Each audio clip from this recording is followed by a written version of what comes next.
Hello, I'm Maura, the Director of Horticulture here at Old Westbury Gardens. We realize that many of you are disappointed to be missing our spring blooms. So this evening, I would like to take you on a virtual stroll of our walled garden. This is my 20th spring at Old Westbury Gardens, and I can honestly say that no two have been alike.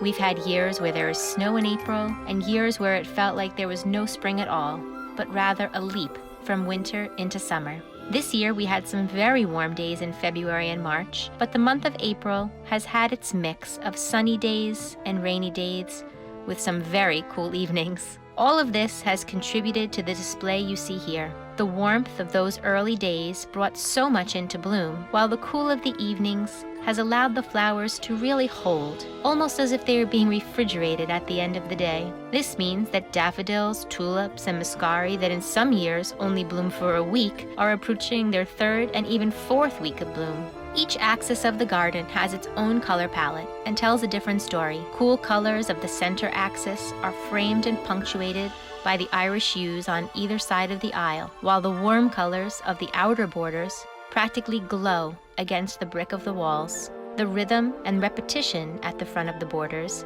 may be what draw the visitor in, but there are so many delightful surprises tucked into every corner of this garden. The fern fronds unfurling beneath the pergola, the unusual form of a species tulip, or even an errant plant that was either left from a previous year or brought in by a bird or squirrel. But the more time you spend in this garden, the more enchanting it becomes. What amazes me most, though, is how the garden is always changing.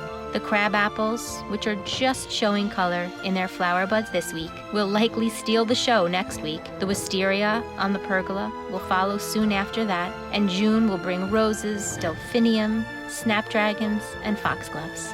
The cycle never stops, and Mother Nature marches on with no regard for current events. I know these recent weeks have seemed to drag on forever, but in the never-ending cycle of nature, this is really only a brief snapshot in time. I hope you've enjoyed your tour.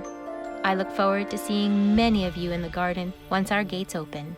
Until then, stay well.